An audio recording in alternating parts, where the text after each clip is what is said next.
Bismillahirrahmanirrahim. Ji, I am Dr. Sayyid Ataul Munim, currently doing my MSPH in Health Services Academy Islamabad. आज का जो हमारा topic है that is health care market analysis, very important topic जो कि health economics में पढ़ाया जाता है in third semester of MSPH. So let's start our topic. This is just recap of perfect competition जिसमें आप सप्लाई एंड डिमांड कर्व्स को देख सकते हैं एंड यू कैन सी एसेस के प्राइस का क्या रिलेशन है इन दोनों के साथ.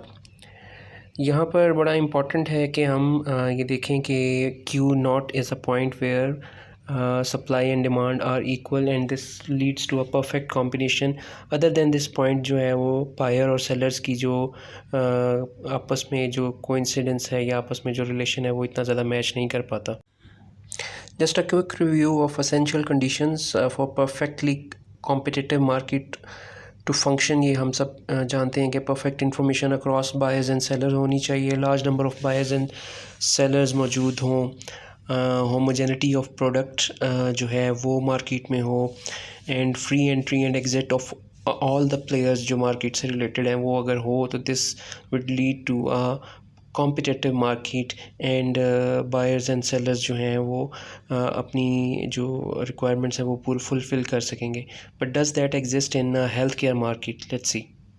So let's see that whether the condition 1 of a perfect market, that is perfect information across buyers and sellers, do exist in healthcare market or not. But in actual scenario, if you see in healthcare market, there is very much an asymmetry of the information.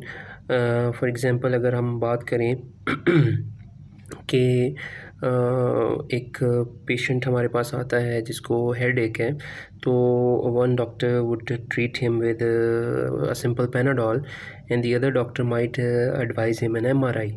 So what actually caused this thing?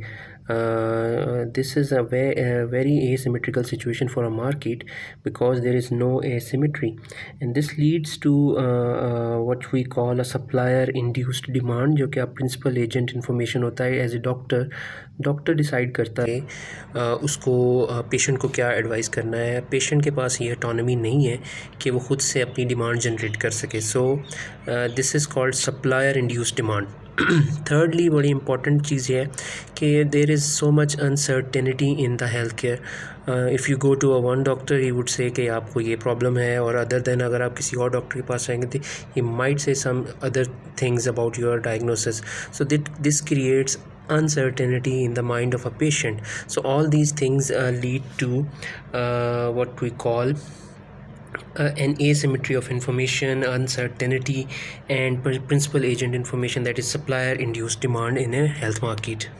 Now the second condition for a perfect market was that there must be large number of buyers and a large number of sellers. But if we see a health care market in actual scenario, we will see that there is a healthcare workforce scarcity. Now this deficiency of healthcare workforce is not only in the doctors but also as in the paramedical staff, the nurses, and the allied supporting staff of a hospital or anywhere in the healthcare market.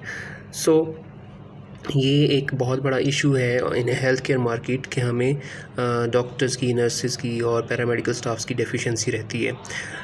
Other than that एक और बड़ा important मसला ये है कि हमारे जो health care work force है वो बड़ी उसकी डिस्ट्रीब्यूशन जो है वो स्क्यूड है.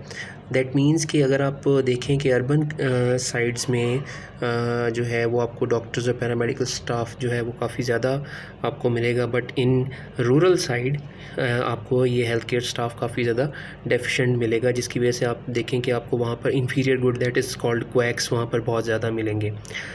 Third very important thing, this creates a monopoly of doctors and specialized जो हमारे डॉक्टर्स होते हैं, क्योंकि जब वो डेफिशिएंट है और उनकी स्क्यूड डिस्ट्रीब्यूशन है, so it creates a monopoly inside health care market, which leads to an inefficient environment of the market, services becomes inequitable because आपके जो पुअर हैं और सर्विसेज महंगी हो जाती हैं और आपके जो पुअर कम्युनिटी है वो मार्केट से एक्सक्लूड हो जाती है और this results in a what we call a welfare loss because not only poors but also the old and the women will get marginalized. So this is a very important issue. Now the third condition is कि homogeneity of product होना चाहिए, यानी that means कि जो market में चीज़ बिक रही है वो उसमें homogeneity होनी चाहिए, ना सिर्फ उस प्रोडक्ट में बल्कि जो उसको ख़रीदने आ रहे हैं वो भी अगर homogeneity अगर उनमें हो तो मार्केट जो है वो परफेक्ट कंपटीशन में आ जाती है। बट अगर हम देखें हेल्थ केयर के सिनेरियो के अंदर तो वहाँ पर हमें नज़र आता है कि हेल्थ केयर मार्केट में एक्सट्रीम होमोजेनिटी है, not only on the consumer side बल्कि सप्लायर एंड में भी एक्सट्रीम होमोजेनिटी मिलती है। अगर हम सप्लायर एंड की बात करें तो आप देखें कि डॉक्टर्स में आपको एक्सट्रीम हेट्रोजेनिसिटी मिलेगी, आपको MBBS डॉक्टर भी मिलेंगे, आपको स्पेशलिस्ट डॉक्टर भी मिलेंगे एंड आपको सुप्रा स्पेशलिस्ट जो डॉक्टर होते हैं वो भी आपको सुप्रा स्पेशलिटी में जो होंगे वो भी आपको डॉक्टर्स मिलेंगे। सो इससे हमें नज़र आता है कि मार्केट जो हेल्थ केयर मार्केट है कंज्यूमर्स जो सप्लायर एंड है उसमें काफ़ी ज़्यादा हेट्रोजेनिटी है। इससे जो है वो जो कंज्यूमर है उसको सिलेक्शन करते हुए जो है वो प्रॉब्लम्स क्रिएट होते हैं कि वो किस डॉक्टर के पास जाए। ऑन दी अदर हैंड अगर हम कंज्यूमर एंड की बात करें तो कंज्यूमर एंड में भी बहुत सी हेट्रोजेनिटी देखने में मिलती है। फॉर एग्ज़ाम्पल अगर आप डिजीज़ में देखें तो पेशेंट्स को जो डिजीज़ हैं वो लो अगर ब्लड प्रेशर के साथ भी आ सकता है पेशेंट, और अगर हम दूसरे एंड में देखें तो हम पेशेंट हमारे पास हाई ब्लड प्रेशर के साथ भी आते हैं। और इसी तरह अगर हम कैंसर की बात करें तो कैंसर में हमें स्टेज 1 से लेकर स्टेज 4 तक के कैंसर पेशेंट भी मिलते हैं। फोर्थ कंडीशन जो एक मार्केट के लिए एसेंशियल थी वो थी कि there must be free entry and exit for both buyers and sellers. But in healthcare market अगर आप देखें तो there are barriers to entry not only for the healthcare providers but also for the patients. अगर हम healthcare providers की बात करें तो हमारे पास limited number of medical graduates की medical जो हमारे undergraduates हैं उनकी सीट्स हैं, और अगर हम देखेंगे उनमें से फिर आगे जो स्पेशलिस्ट हैं वो बहुत लिमिटेड लोग जो हैं डॉक्टर्स से आगे स्पेशलिस्ट बन सकते हैं। इवन सुप्रा स्पेशलिटी में जाने के लिए भी आपको बहुत ज़्यादा जो लिमिटेड सीट्स मिलती हैं। सो जो स्पेशलाइजेशन का लैडर है it keeps on getting narrower and it keeps making barriers for the doctors to become specialist.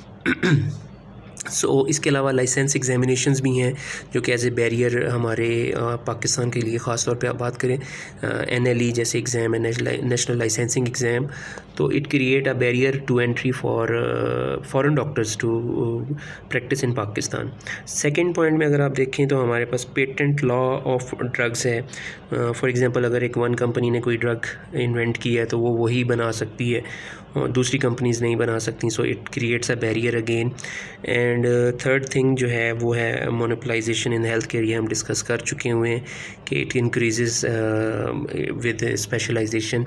So again जो कंडीशंस जो हमने पढ़ी अभी तक 4 कंडीशंस जो कि एक परफेक्ट मार्केट की थी इन हेल्थ केयर मार्केट, वो कंडीशंस किसी ना किसी तरीके से फुलफ़िल नहीं हो रही।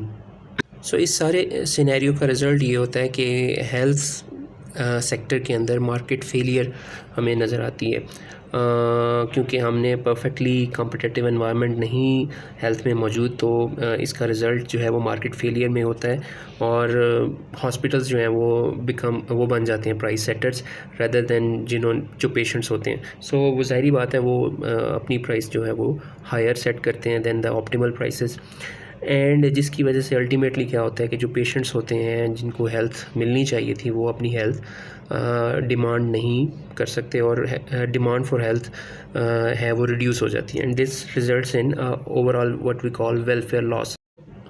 द क्वेश्चन arises कि why should government engage in health care. एक तो बहुत बड़ा रीज़न जो मैंने अभी हम डिस्कस किया है कि वो है मार्केट फेलियर इन हेल्थ, क्योंकि मार्केट एसेंशियली एक ऐसी मार्केट नहीं है जो कि परफेक्ट कंपटीशन में जा सके, इसलिए गवर्नमेंट को इंगेज करना पड़ेगा। दूसरा इंपॉर्टेंट पॉइंट है एक्सटर्नैलिटीज़ का। नो, ये समझना ज़रूरी है कि आप अगर जब मार्केट में जाते हैं तो आप अपने लिए जो भी कोई चीज़ बाय करते हैं, like you buy a gene, you buy it for your personal benefit, और उसका कोई एक्सटर्नल किसी और को फ़ायदा नहीं है। But in a health sector, if you get yourself immunized, not only you become safe from a communicable disease, but in an other sense आप वो डिज़ीज़ को ट्रांसमिट करना भी बंद कर देते हैं। So it becomes a positive externality.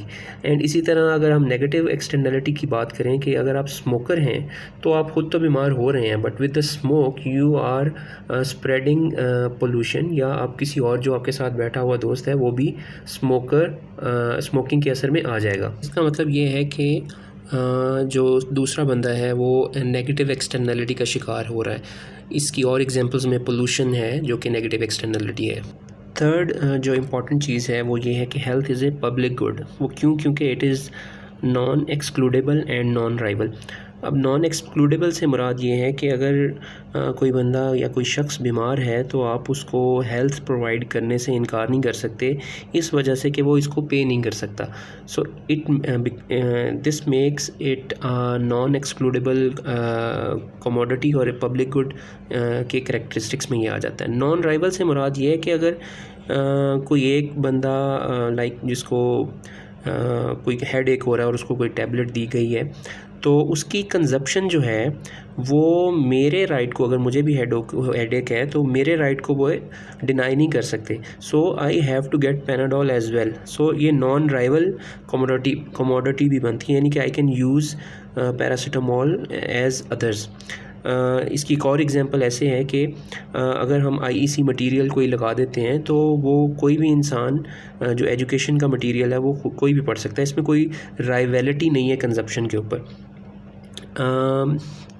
Third जो इम्पॉर्टेंट चीज़ है पब्लिक गुड के हवाले से ये समझना है कि इसकी वजह से कुछ प्रॉब्लम्स भी आ जाती हैं। अगर आप हेल्थ केयर को as a public good use करना शुरू कर देते हैं तो इसमें फ्री राइडर्स बहुत ज़्यादा आ जाते हैं, और रिजल्टेंटली मार्केट जो है, जो प्राइवेट सेक्टर है, वो इस्टेब्लिश नहीं हो पाएगा, क्योंकि हर चीज़ आपको फ्री मिल रही है, नॉन एक्सक्लूडेबली मिल रही है और नॉन राइवल अप्रोच है आपकी। तो इस वजह से पब्लिक गुड जो है वो एक प्रॉब्लम भी बन जाएगा। प्रॉब्लम्स के अंदर अगर हम देखें तो पब्लिक प्रोविज़न में इनएफिशिएंट प्रोविज़न होती है। It is not a universal truth, but again public funds के अंदर जो यूटिलिटी होती है it leads to inefficiency. Biggest inefficiency जो पब्लिक सेक्टर में है इन द हेल्थ सेक्टर वो ये है, अंडर फंडिंग है बेसिकली। अगेन हम एफिशिएंसी कहते हैं कि ऑप्टिमल रिसोर्सेज के अंदर बेस्ट परफॉर्म करना एफिशिएंसी है, लेकिन यहाँ पर एक्चुअल में हो ये रहा है कि हम हेल्थ सेक्टर को अंडर फंड कर रहे हैं। पाकिस्तान की अगर जीडीपी के देखें तो जीडीपी का लेस देन 1% जो है वो इस सेक्टर में यूज़ हो रहा है।